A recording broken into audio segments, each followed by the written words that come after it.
Hello, Culture Matters podcast. I'm so revved up and excited for today's episode. Before I introduce you to our guest, here's a quote just for this episode. My vision is to keep examining what is leadership excellence? What does it entail?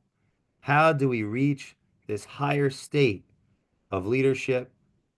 My mission is to help leaders develop a higher level of understanding of leadership and the incredible influence their practices have on the people they impact knowingly and unknowingly on culture, social environments, safety, and well being.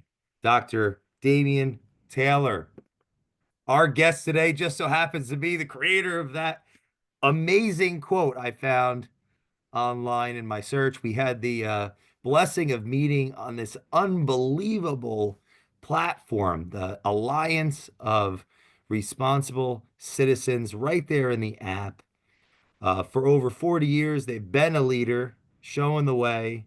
They've done over 150 interviews of high performing leaders all over the world, dominated sports, rising in leadership there to giant companies like NOV. I looked them up. It looks unbelievable. Uh, PhD in philosophy. And today, the founder of Golden Mean Leadership, Dr. Damien Taylor. I love that quote. I was like, I had all these other ones I was going to use. And I'm like, that's the one I want to start with. So, man, first question though is where would the inspiration come from to study culture and leadership and in the first place? Yeah, where did it come from? Was it a mentor? Was it a compounding effect from your lived experiences? First of all, thanks for having me, Jay. It's an honor to be on your program, and what an introduction. Thank you. I'm pumped and stoked to be here as well. We can talk about how we got in touch with the ARC conference app. But great question.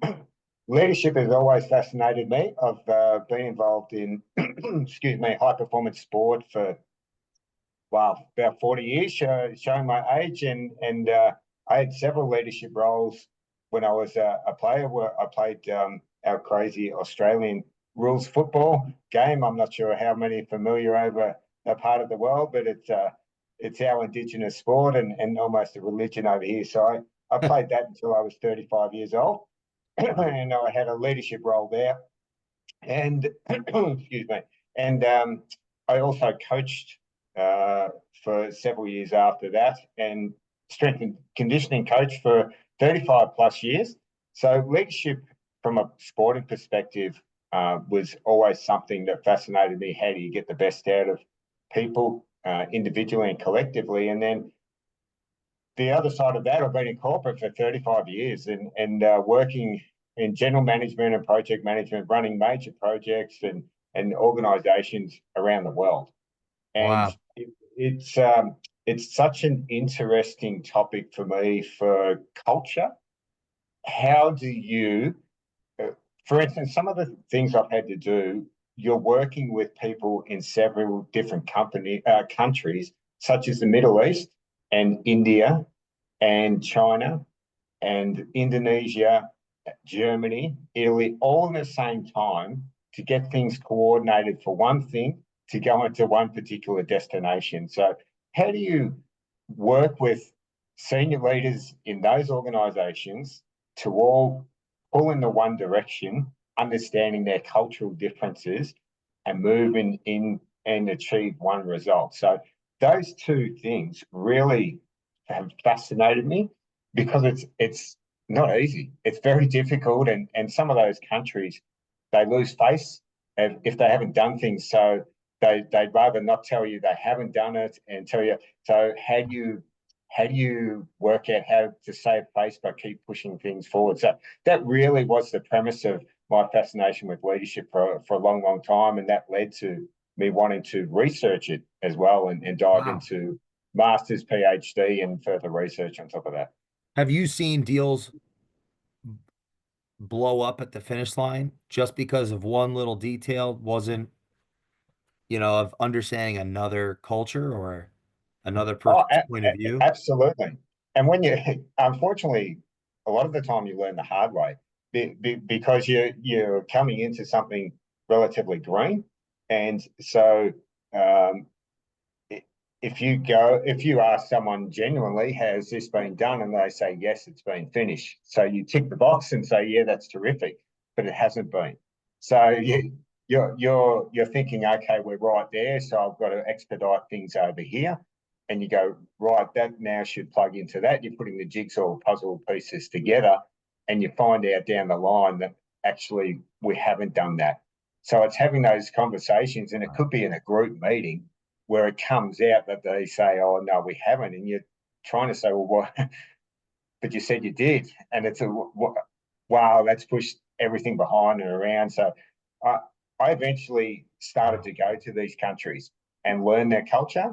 So, for instance, China, I set up manufacturing plants in Shanghai, and that's just an incredible experience. But you learn culturally that if they're unaware or unsure of something, rather than embarrass themselves and ask, and we should always allow people to come to us and say, look, I'm not quite sure, because we want to get it right.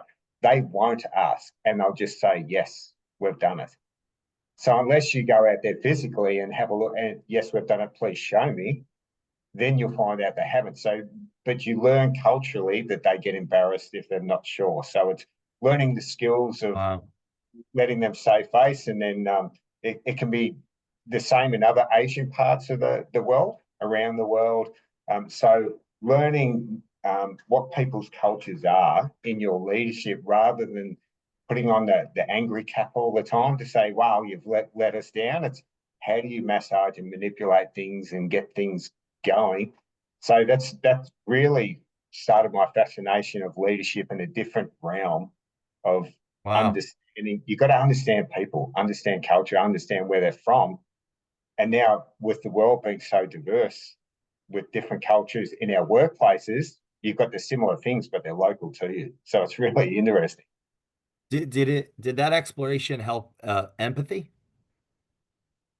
Absolutely. Because when you're, say you're in your mid-30s, early 40s, and you're trying to impress, and you've been given a senior position and things aren't going well. So for the young leaders out there, you really want to hit the mark and be meeting or exceeding expectations. And wow, look what I've done. And you can get emotive. There's two words that we can dive into that I talk about a lot, which are react and respond. So you can react with the inappropriate response because it's emotive, rather than, as you get more experience, you have that empathy lens to say, what else is going on here? Let's dig Mm. underneath the surface. And I call it tacit information. Have you heard of tacit Tacit. information? What's that? What's that? Tacit information. That I really learned that from the military, particularly the SAS commanders. If they get into a situation where they've got to go overseas and do a mission, they'll go 6 months early to gain tacit information. They'll go into the communities, and they'll go on the ground, walk the floor, so to speak. So they'll embed themselves into the community, learn about culture, learn about habits. What do people do? Where do they go? Who do they talk to? What happens in particular situations? So I Wow. like to use that tacit information for leaders to say, go and walk the floor yourself. Go and learn about people, learn about culture, learn about their habits, learn about their family, learn about them as people. And then that allows you to have that empathetic lens that you're talking about, with an understanding of who the people are, rather than the young leaders that are, man, come on, you're missing the mark. What's going on? But is there family issues? Is there cultural issues? What's going on? So that tacit information is really, really important when you go to these different countries, to walk the floor and understand who people are. As opposed to self-imposing our beliefs. Absolutely. It's such and this is something I work really deeply on. But I work on what I call the front end of leadership. Run it. Generally, consultants are brought in, leadership experts are brought in to fix something, to fix a problem, fix leadership that's gone wrong. We've got problems, so we need an expert to come and fix them. what I work on is the front end of leadership, to talk to people and educate them about what is leadership for them.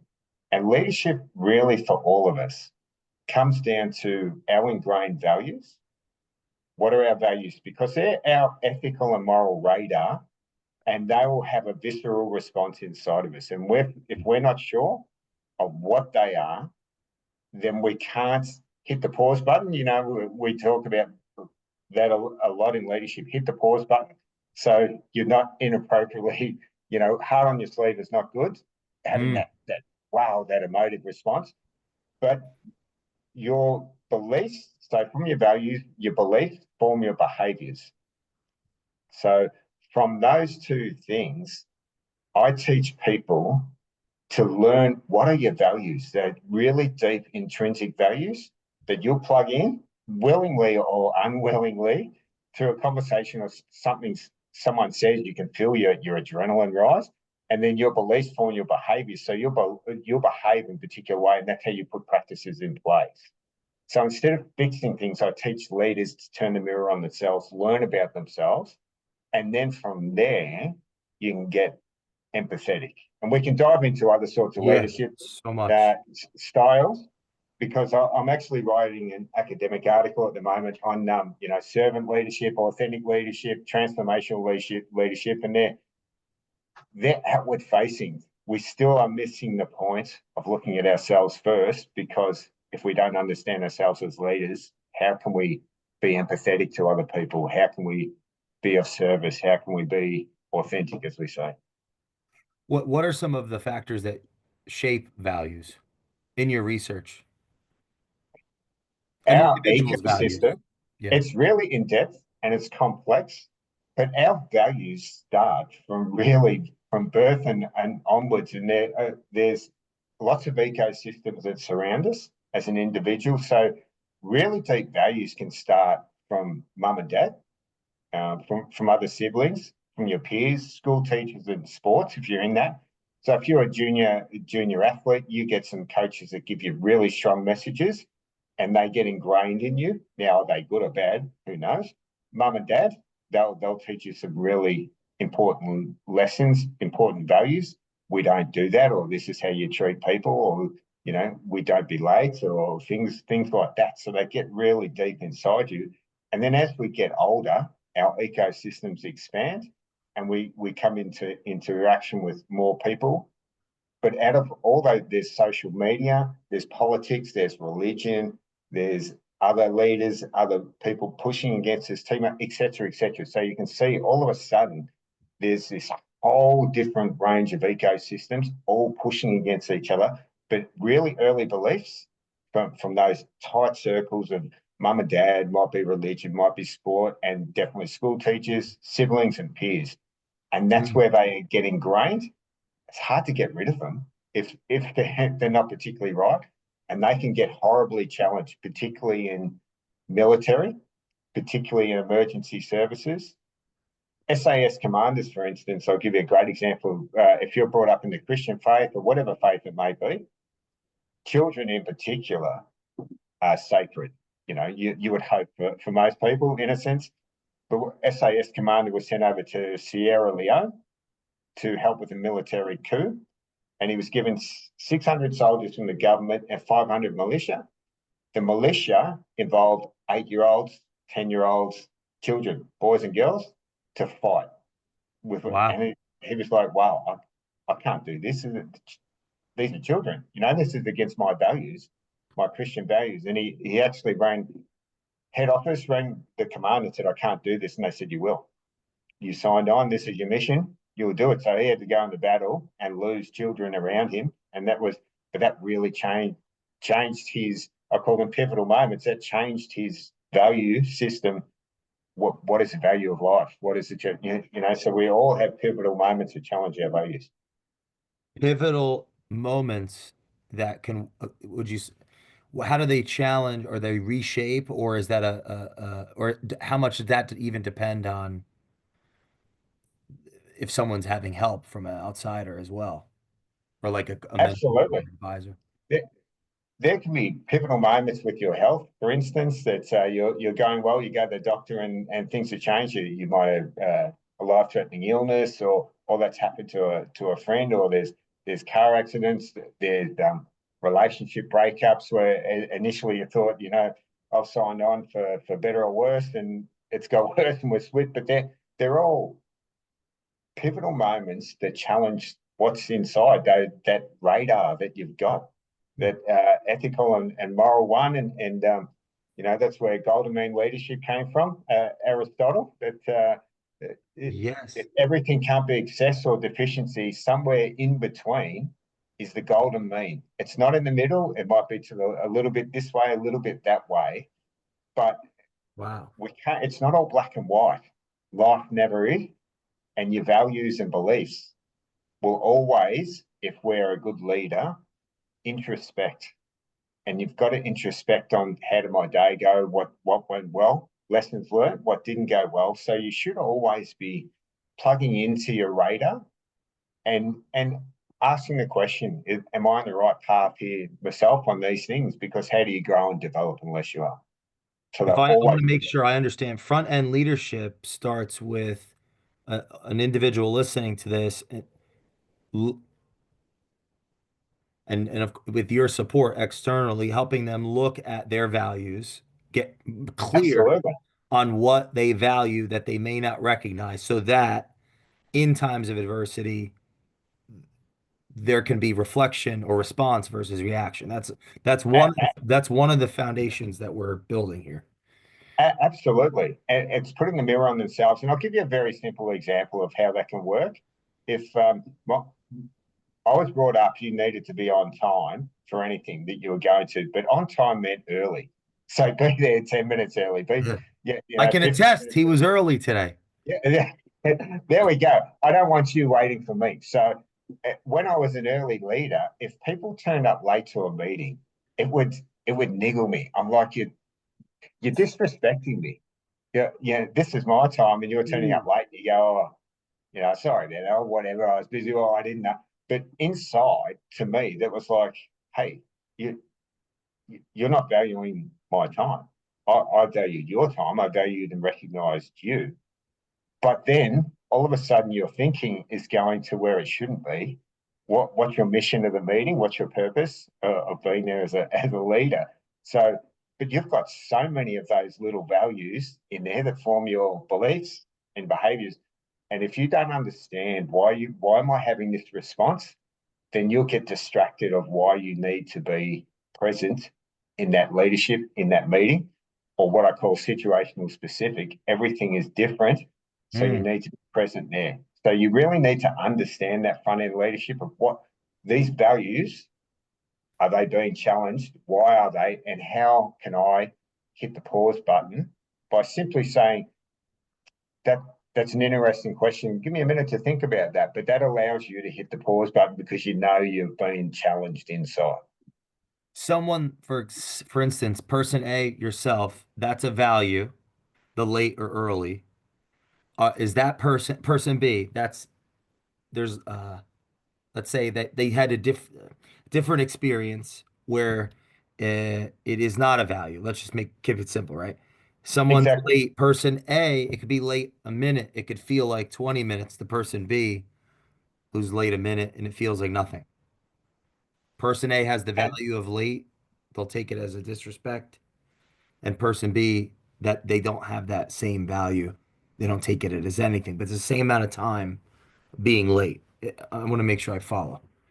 Absolutely. But then you've got two different trigger points because person A, whose deep value has been disrespected, now you plug in a different scenario, you're overseas and you don't know their culture where the time mightn't be a value for them at all, particularly, no, I won't put a region in, it's Yeah.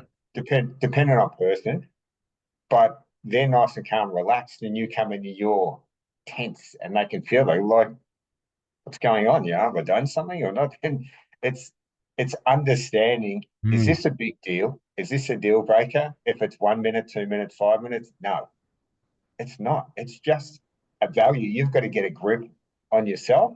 Now, if it's Wow. 15 minutes, yeah, it's a different thing. Well, it's fascinating because as our world connects and becomes more connected, what do you think the relationship with, what do you think the relationship could be between the call to self-awareness in and the connectedness of our society? And this is a subject that is needs a lot of exploration, particularly with online social media and now the influence of AI. So the world's just gone into battle. Basically, it's an arms race for Mm. AI, and America's just announced $500 billion investment in Stargate for AI, and China is doing similar. But then, if I'm not sure if you've watched The Social Dilemma, which is an incredible Yeah, oh yeah. documentary. Yeah.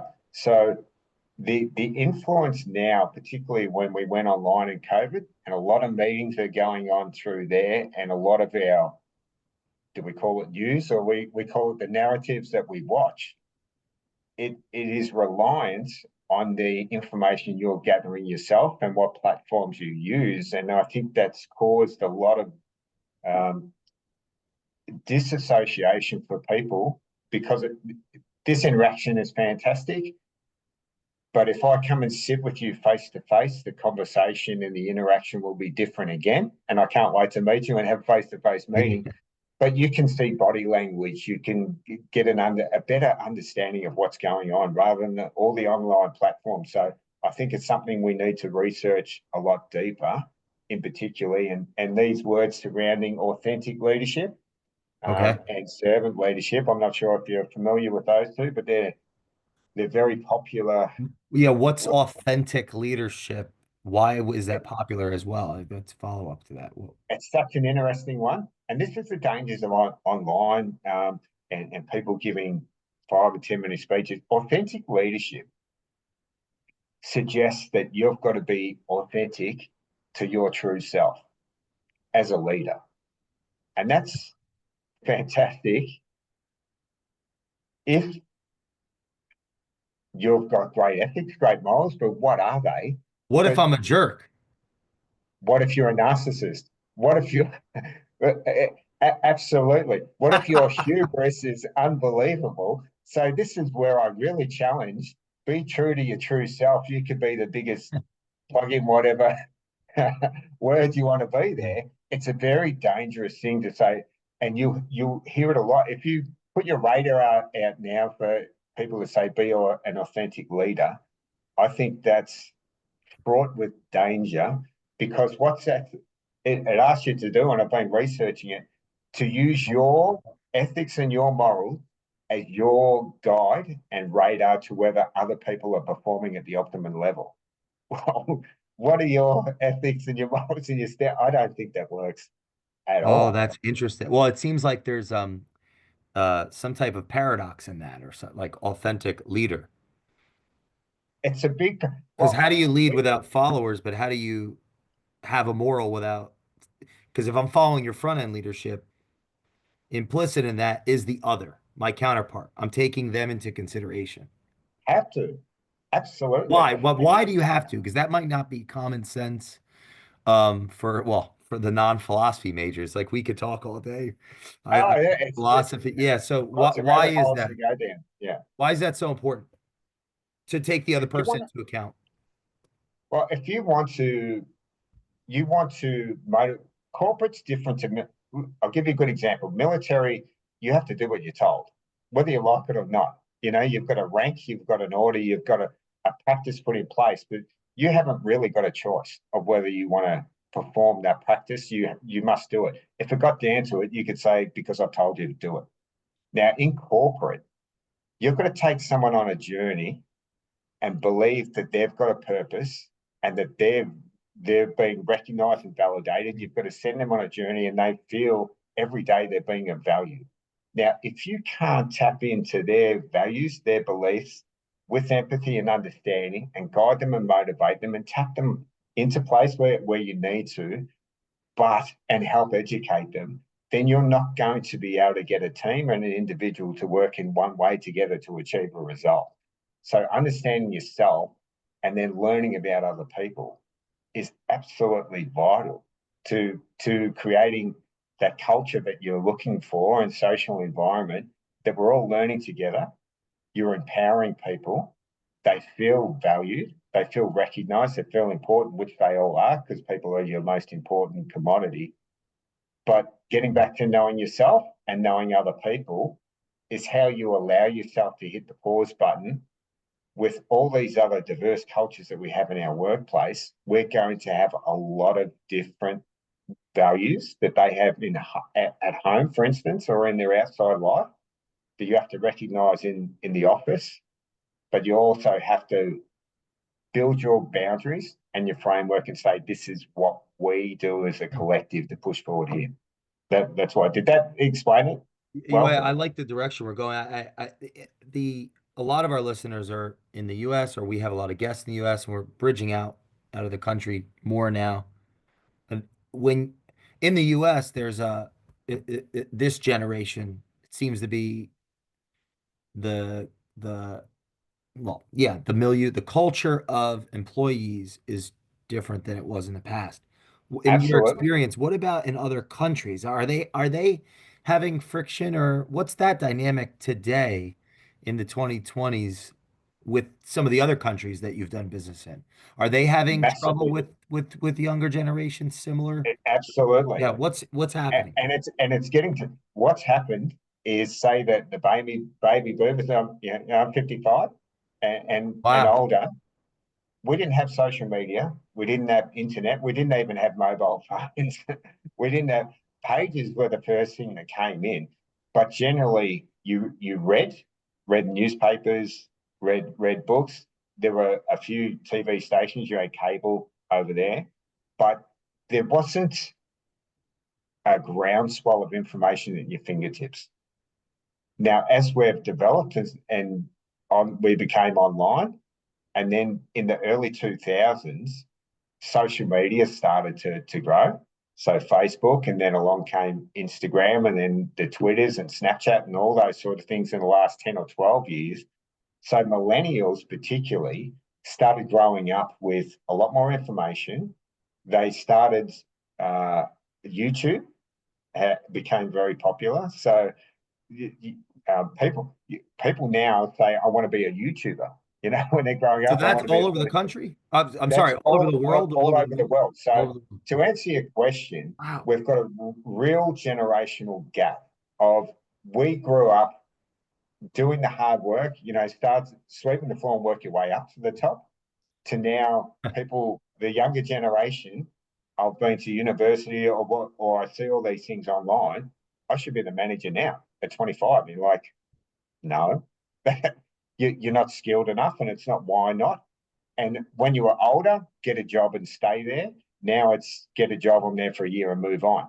Don't stay, keep moving and growing. So we're really trying to work out these generational gaps.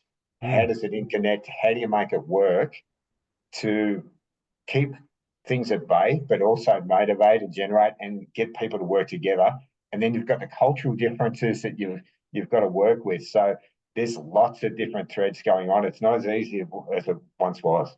How much of that pressure from I'm thinking, okay, it's like a pressure cooker in the organization in the sense that the younger generation, they might be less self-aware, more, they have more access to information, not necessarily more self-aware, entitled in the sense that they have that access to information.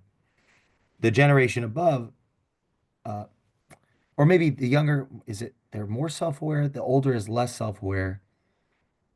Entitlement comes with the access to information. Less self-awareness above in authority creates a And downward less pressure. empathetic at that end. Yeah, Yeah, and exactly. so Less empathetic go up ahead. here going, hey, they're more self-aware, the younger generations. So they understand, and we talk a lot more about well-being and understanding yourself. However, they've become more entitled and saying, hey, That's what I was going to say.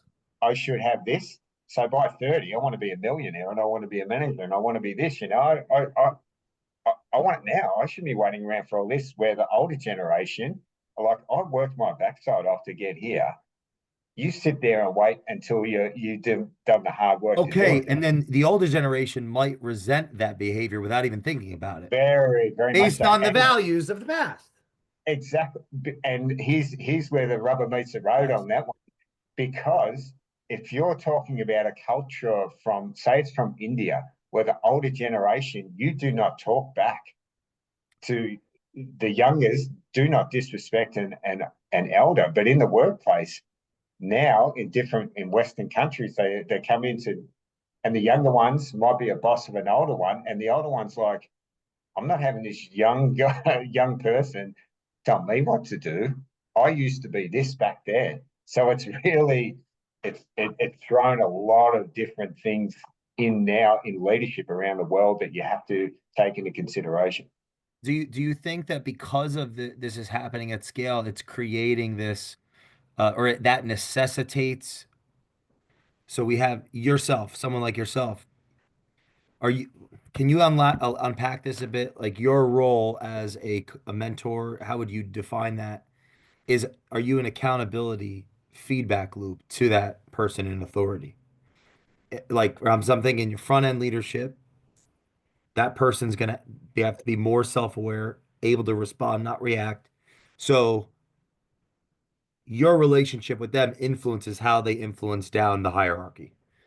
Absolutely. So I consult to these directors or CEOs and chairs and senior leaders that yes, you've reached this position, but your understanding of what that was is not as it was back then. It is now a real need to work on this front end leadership of really unpacking your values because you've got so many triggers in there that if you don't understand them, you're not going to be able to. We talk about listening with the ability to absorb. We want differing opinions, but if those differing opinions are going to trigger us all the time, we're going to switch off and not listen and already have that visceral response and angry, that's wrong. What Yeah. rather than these people are from different cultures, they're different. There might be a 26-year-old, there might be a 32-year-old. You want some older people in there as well, but wow, you're going to get a calamity of different response. But you've got to be able to sit there and absorb it, whiteboard it in your head, and let's start throwing it out there and go, wow, I haven't looked at that from that way. That's interesting. Rather than going, what would you know? 26, like that's ridiculous. So it's really, really important to start having these conversations, and that's what I'm trying to teach them: the Wow. ability to. I talk about a model of PPPS, so three P's and an S. So, what's your purpose as a leader? And that's to be a good listener. It's to recognise and validate people, to remove barriers, to gain tacit information, to be empathetic, build relationships, communicate. You've got to understand your purpose as a leader. It's not what you do and how you do it. It's your why. Why are you there? And understanding that. And part of that is your values and beliefs and understanding that. The next P is are you present? So is my mind in the moment? Am I absorbing information? Am I listening with that intent to hear? Those sorts of things. And the other one's what's your presence? Your presence is really important. How do I look when I walk in? Am I happy? Am I standing there? Oh, that boss is always angry. Well, how is that going to engage anyone? That's not any good. And people are talking to. We've got good connection, good eye contact, where affirmation of what we're doing. But you also get those leaders there.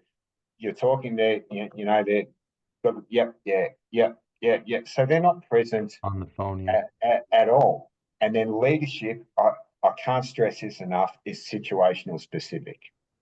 You might think I've seen this a million times, but everything has subtle differences. You don't know it all, even if you've been in that situation a number of different times. If it's from a sporting thing, from your football, your Super Bowl's coming up, but Philly and Kansas just played themselves recently, a few weeks ago. But does that mean you do the same thing to win the game? Do exactly the same thing and will win? No. There's going to be different tweaks, different, hey, let's do this change up. They'll be expecting this, we'll do that. So you need to understand it's situational specific and be in the present moment. Heraclitus is an old philosopher. I love my philosophy and we love our little statements, but said no man steps in the same river twice. So meaning you can stare at that river every morning, but it'll flow differently. If it's the weather's changed, is there rocks underneath? If what's happening underneath the surface, you don't particularly know. If you keep Mm. staring at the surface and think you know it, you don't know it. The context is dependent upon that specific moment and that influences the content. Is that Absolutely. Yeah, be in the situation and be mindful of it. Don't go. I'll give you a really easy example of you've got a meeting coming up. So you've got some preconceived ideas of who's going to be there. And right, if they say this, I'm going to say that. And if this happens, I'm going to do that. And you've got a plan in your head. You go, you duty, I'm going to nail it. And you go in there, and that person that you thought would be there doesn't turn up, and someone else goes in their place. And you're like, wow, this is not going how I thought I would, or they come in and say something completely different. So you know that thing we were thinking of, that's actually a good idea. You're like, I thought we were here to fight about it. So it's, if you have preconceived ideas of any situation that you're going into, that you're putting yourself in a position where you're stopping listening and Mm. absorbing the information that's in there. What role does preparation, if at all, play in high performance leadership now and into the future? Preparation is key. Absolutely. You know, and I think it's also, for me, here's another value, it's a respect factor. So doing your homework, understanding the facts is really, really important. And it gives people the respect that you're going in there, that you're understanding, that you're knowing what you're there for. You have the concept of what's going on, but you're there to throw out different ideas. There's a leader, a great leader here that you won't know. His name's Cameron Swab, but he was a famous CEO, very young CEO in our professional sport here. He was the youngest, in fact, at 24 to be a CEO of a professional football club. But Wow. he said, when you go into big meetings, you've only got one set of idea and one imagination. So don't think you've got all the answers. You know, you've got to, if there's 8 people in the board there or whatever, there's lots of imaginations and different thoughts. So put your question out there. Yours isn't necessarily the answer. It's only one set of ideas. So do your homework, understand the facts, but don't think you've got the answers. Hmm. Just put them out there.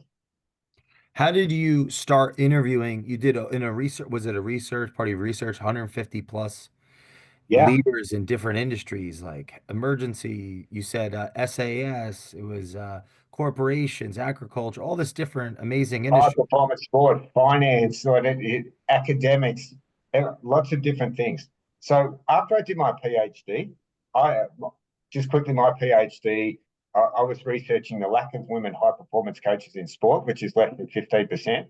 But instead of looking at all the barriers and all the things that 4 decades of research had, I wanted to understand what are the practices of senior leaders to attract, develop, and retain.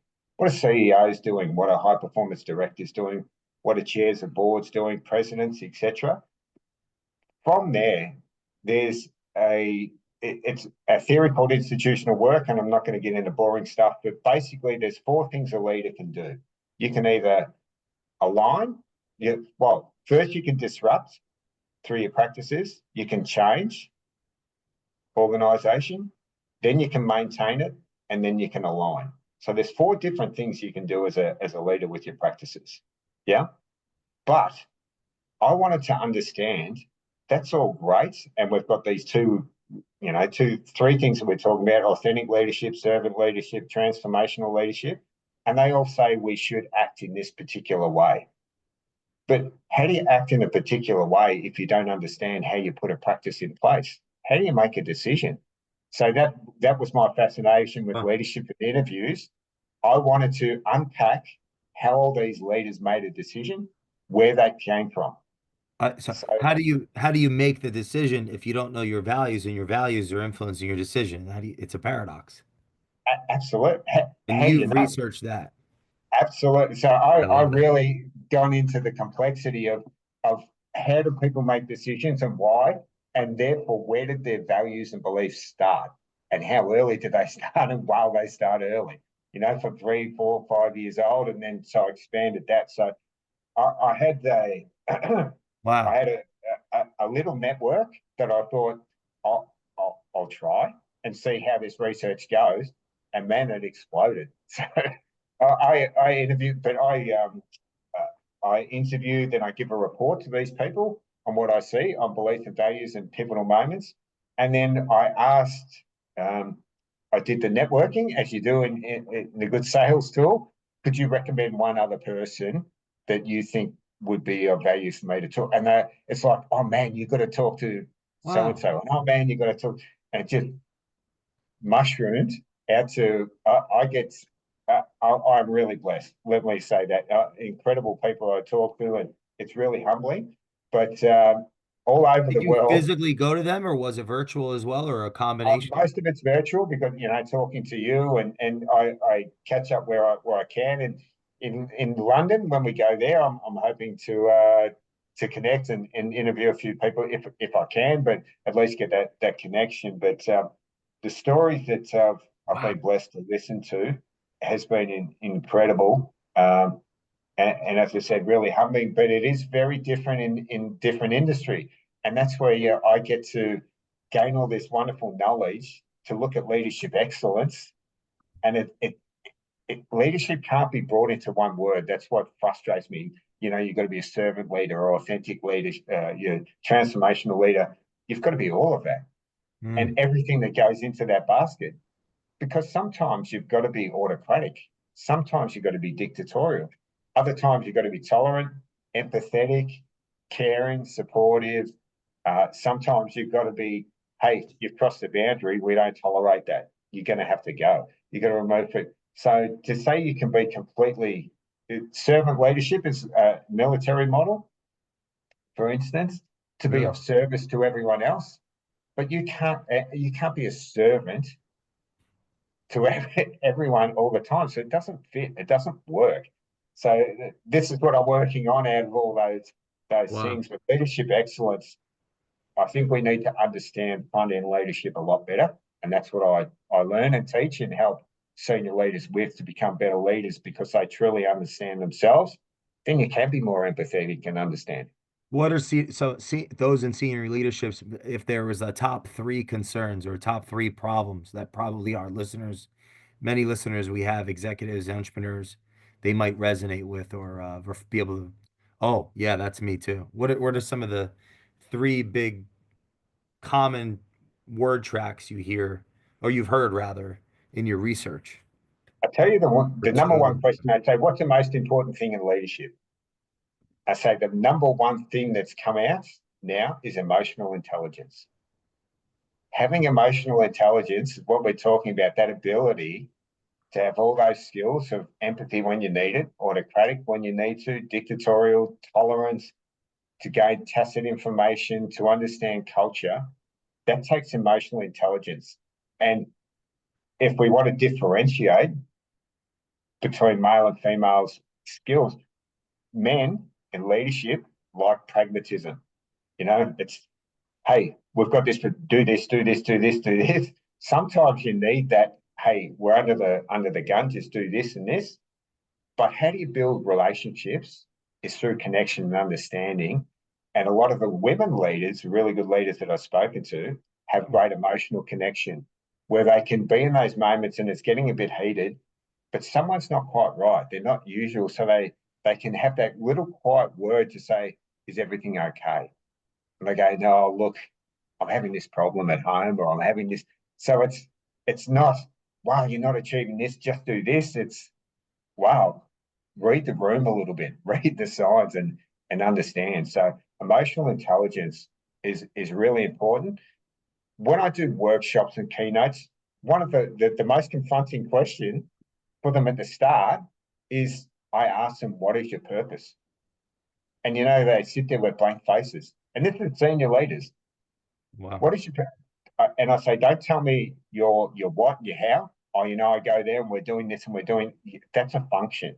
What's your purpose of being there? So being able to articulate that clearly. And then I say another hard question, and it gets back to a lot of this conversation.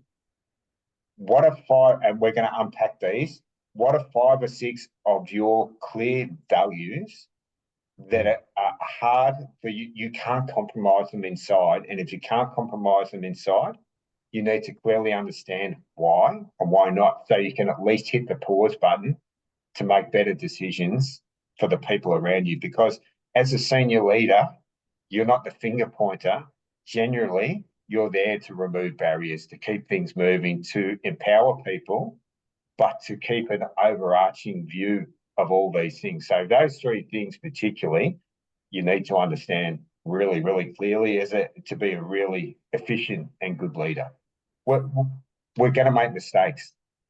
The other thing for people at the top, it's the loneliest place in the world. The interviews that I talk to, these senior leaders, they're very rare to be able to be vulnerable. And vulnerable is not weakness. So if I say, Joe, I'm not really that good at this particular thing, doesn't mean you think, wow, you're a crap leader. It's actually, I can say, oh, I'm not particularly good at, Excel spreadsheets and unpacking all these numbers. I can sort of do it. I'm not too bad at it, but I'm not an expert at it. Does that mean, oh my God, I'm not a good leader? No, it's me understanding that that's not one of my great skill sets. I'm good here, so I will grab someone else or put them around me. They're really strong here and they're really strong there, and collectively we're doing this. So showing vulnerability is being able to say, I need to get people better than me around me doing these things and empower Mm. them. So we've got a great team.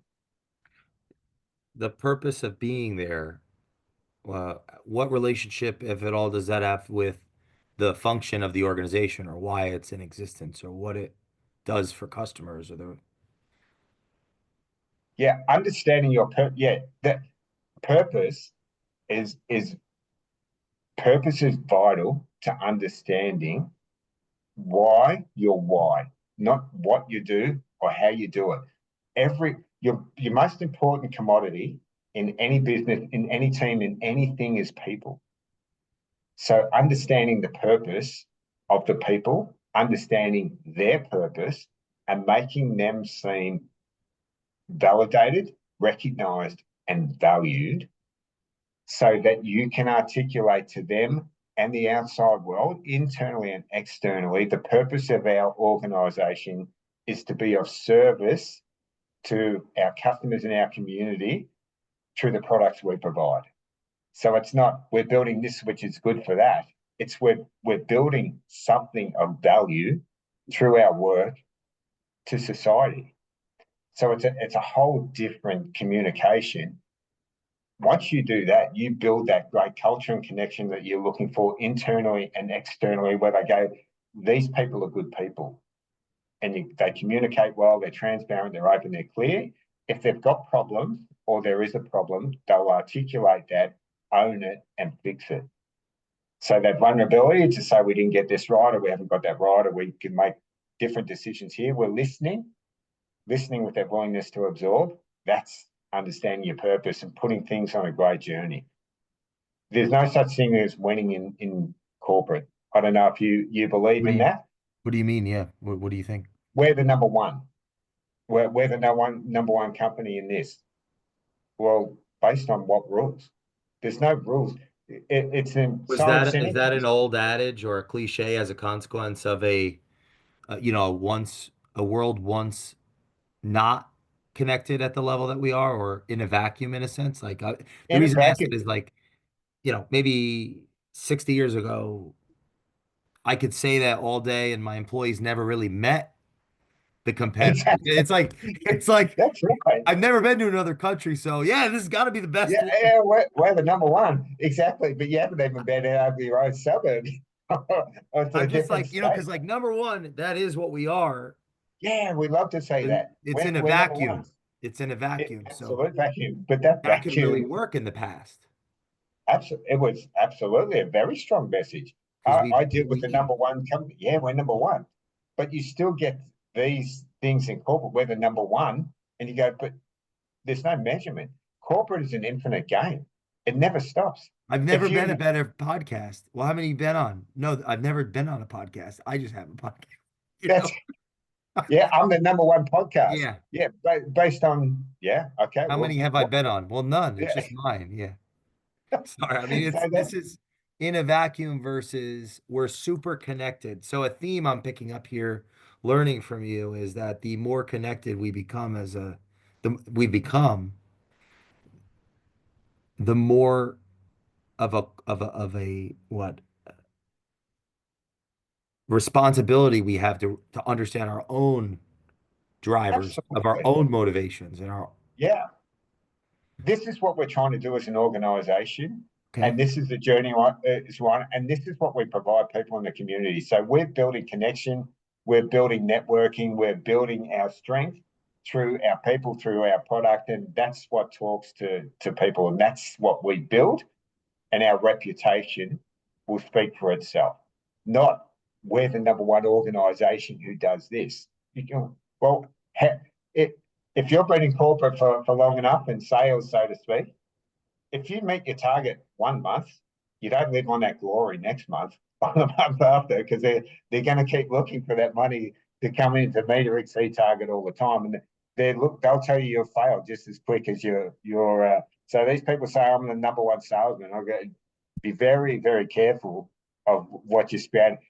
Your effort and your results for any team is a byproduct of what you put in every day. So if you're putting in the right effort, the result will be the result. If it's say the Super Bowl is coming up, if all you're looking at is where the champions, yes, it's a result, but that's a byproduct of everything you've done along that journey. Now, is it a success or failure, the winner or the who doesn't win?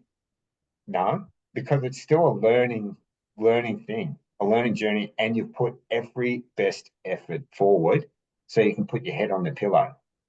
But it'll roll on again next year and next year Mhm. and next year. So this number one corporate, it's folly.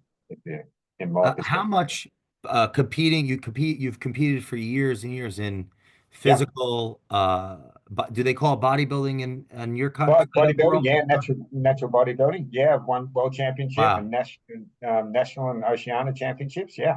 What has that pursuit as well as the other sports you've excelled at either what uh, I guess tapped into some of the values that you already had or have much shaped? Absolutely. How has that in relation to work and business? So in sport, I'm an OCD sort of person, attention to detail and doing the extra things. And here's a very strong value from my childhood that still affects me now. And when I was younger, my best friend's father. So I'm not a particularly big guy. I'm only 5'7". It's 170 centimeters. So I'm not that big, but in Australian rules football, you can be playing against people over 200 centimeters tall. 6'8", Wow.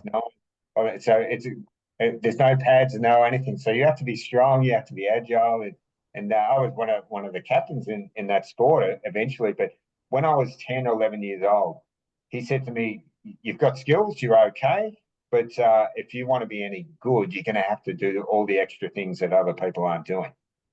But that hit with me. So I'd get to training early. I'd stay late. I do, and then when I got in the gym, I'm doing all the extra things, and then I'd be doing my cardio at 3 o'clock in the morning. I go to the gym now at 3 o'clock in the morning to fit it in and things like that. But so when it came down to really huge events or working towards, say, a world championship, your preparation, your attention to detail, not missing things, doing the extra things, because I wanted to walk on stage knowing that I'd done everything I possibly could to get the best result I could. Now, I wanted to win, But if my journey to where I got to that point on stage was I've ticked all the boxes, I'm comfortable that I've tried everything I can.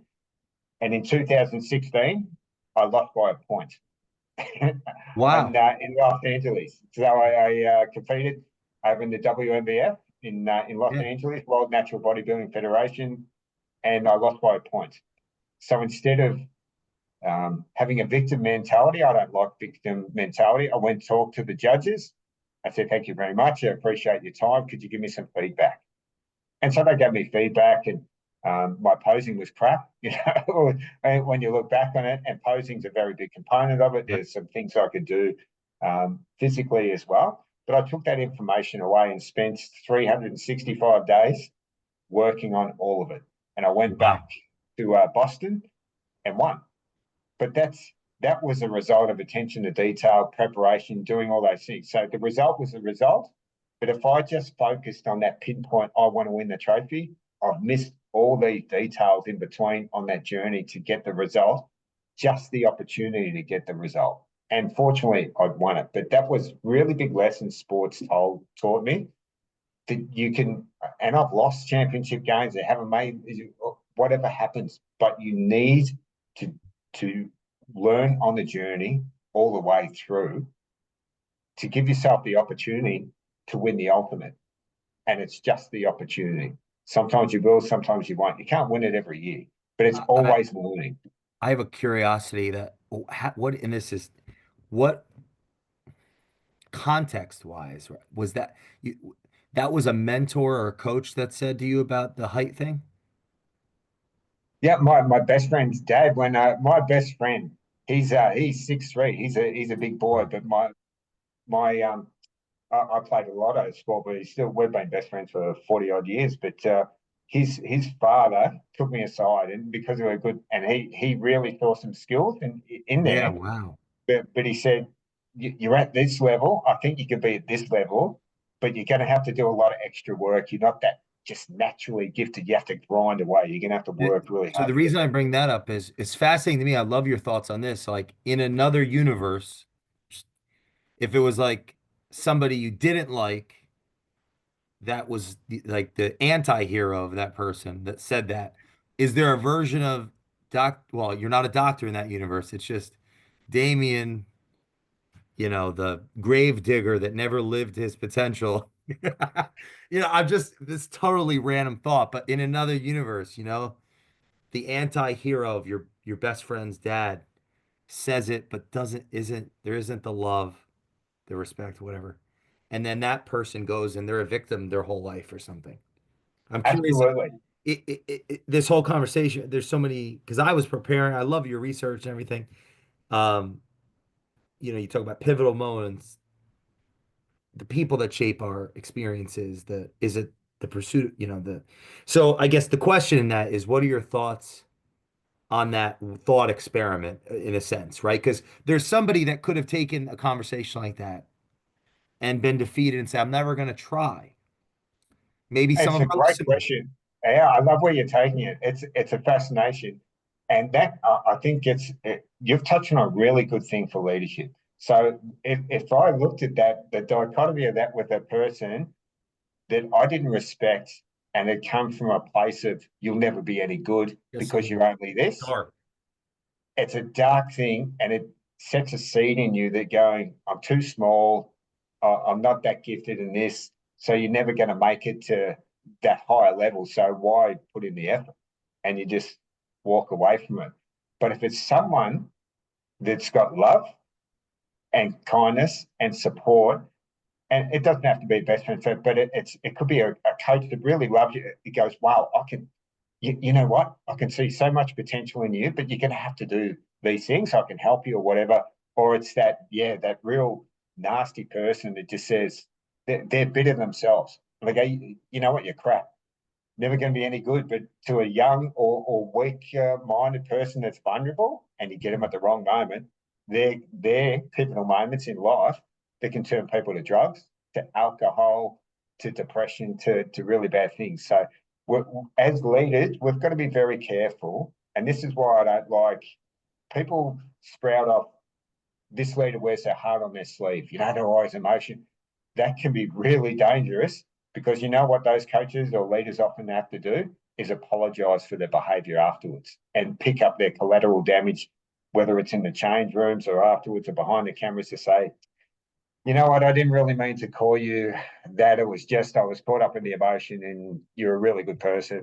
I'm sorry about that. But that doesn't cut it for too long because you lose your respect for them. So did Wow. that answer your question? I think it's a really good context. You've got to be Yeah. very careful of in your leadership, particularly when you're talking to young or vulnerable people, that it's got to come from a place of love inside, that you're trying to help and guide and mentor. How do I deliver a difficult message in a positive way that's going to affect you to go on a journey going this way? I had really bad leaders when I was young. Shocking, terrible. And my school experience wasn't good. I actually didn't finish high school. So here's a motivational Neither did story I. for people. So you're Yeah, perfect. We're here we go. This is a perfect story for welcome to the people. Culture Matters podcast. There, exactly. Because I had really bad messages when I was young. I had a difficult childhood and for different circumstances. And then I had a lot of negative teachers, negative leaders at school as well. And so I didn't finish high school. And then I thought, oh, people, you're dumb, you're this or that. And like, wow, I had so much going on when I was young. I've got a doctorate now and I'm doing all these. Amazing. So there were pivotal moments for myself. I had to turn things around and dig deep in and look at my values and my beliefs and go, you've achieved all these things since that. And, I've won world championships, I've won this, I've won that, I've done my doctorate. And it's not just sprout, it's to give the message to people that people will say things negative to you because they've got their own things going on and they just want to be nasty. So really get your beliefs and your values, find out what they are and believe them and go for it. Don't limit yourself. Yeah, you're inspiring me. I have a goal to do all of that someday. So, I mean, right, this is the circle of life. Yeah, And you're leading by example. So it's making it more real as a possibility. Because yeah, we just met I'm today, nothing really. special, Joe. And you didn't know. Well, what's special is that you did something that, you went to school and you got it. And we have a Exactly. lot of listeners in a similar, case because like attracts like, right? So a lot guests I have on the show, so many of the guests, you'd be surprised, they're self-taught people and things. And I Yeah, do, that's a segue to like what's connected to us culturally, communal wise, is this arc, right? yeah, So I am curious, and I'll tell the audience, the Alliance for Responsible Citizens. I do shows. I'm a student in I'm proud student in the Peterson Academy, having yeah. finished Oh, congratulations. Yeah, I love Jordan. He's a fantastic. big student in there. Yeah, And our listeners know. And so we met through the app, yeah. the ARC app. So what is ARC to you? If you're explaining to our listeners that don't know what ARC is, our community, and why are you going? Why are we going to be together in a couple weeks? Yeah, it's really cool, isn't it? The ARC app, they've Unbelievable. done that, yeah, particularly well. And for your listeners, anyone that's attending this ARC conference, it's over in London, 3-day event of so many diverse people and diverse cultures and just diverse industry, but like-minded in the way we think. Perhaps we've lost our way in particular ways of life. And we could dive into, we'll be here for 4 hours on the podcast if we dive into, Part but two, but like a little teaser, right? yeah. Because you Okay. should come So, back after ARC and we could do like what do we learn and who. that'd be really cool, wouldn't it? Yeah, Yeah. and Yeah. Yeah. I'm telling you, I'm so obsessed. I finished 11 of the courses on the academy. That's the schooling I have at this point.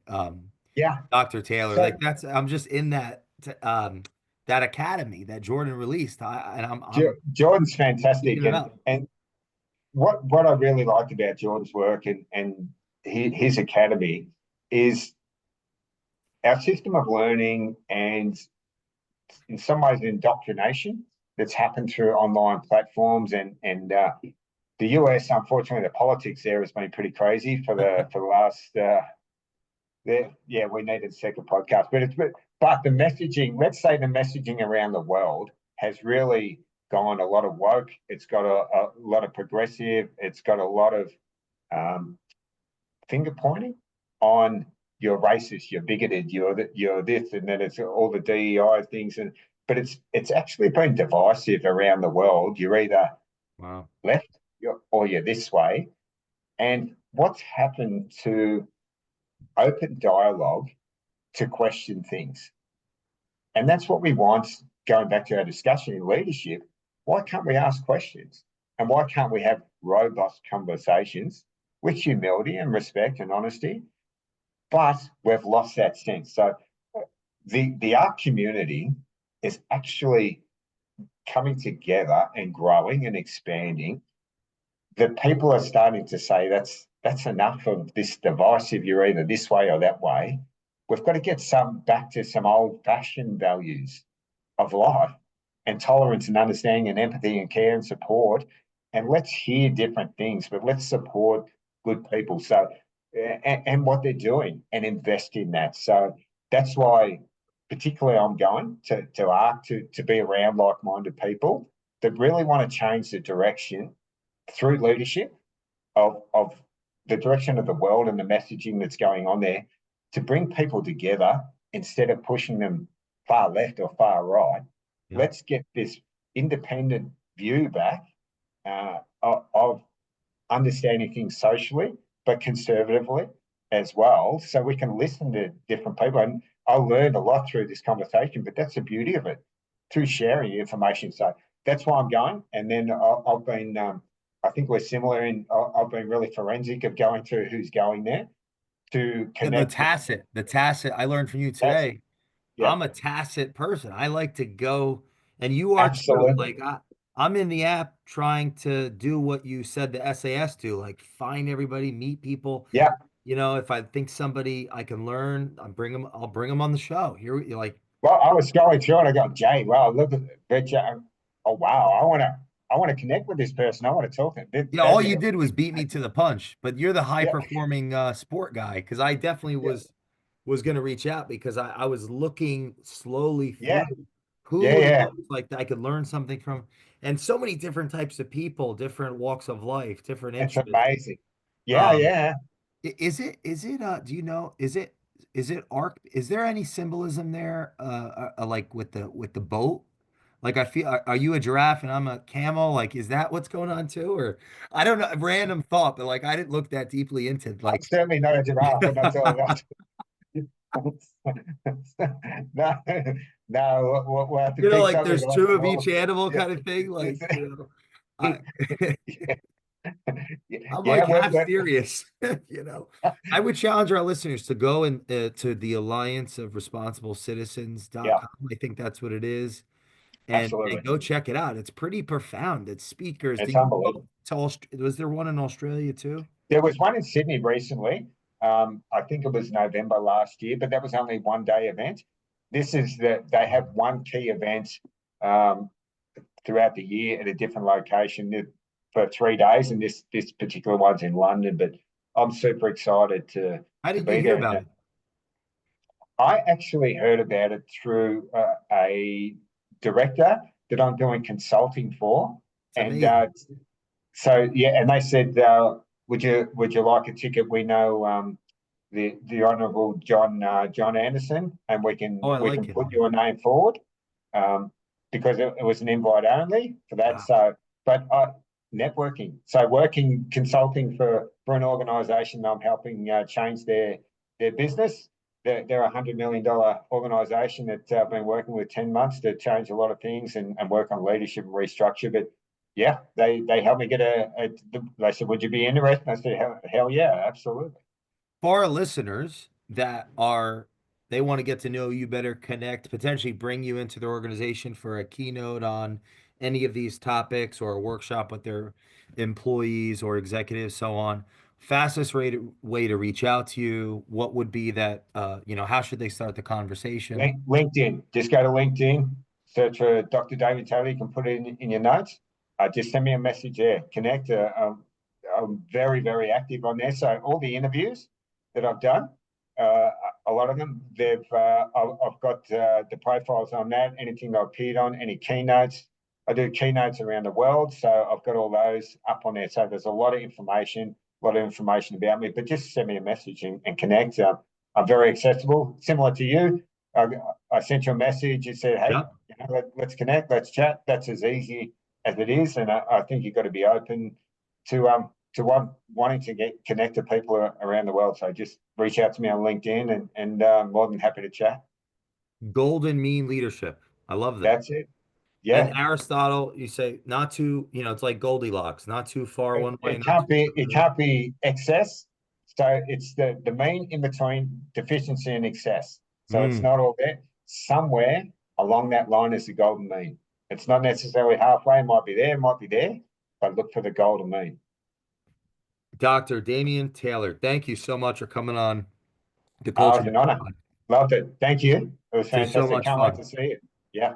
Can't wait to see you. If you're listening to this podcast, share this with a friend that needs to think through these topics. Reach out to Dr. Taylor and please leave us a review on the Culture Matters podcast. We will see you next time on the Culture Matters podcast. Thanks, my friend. Thank you.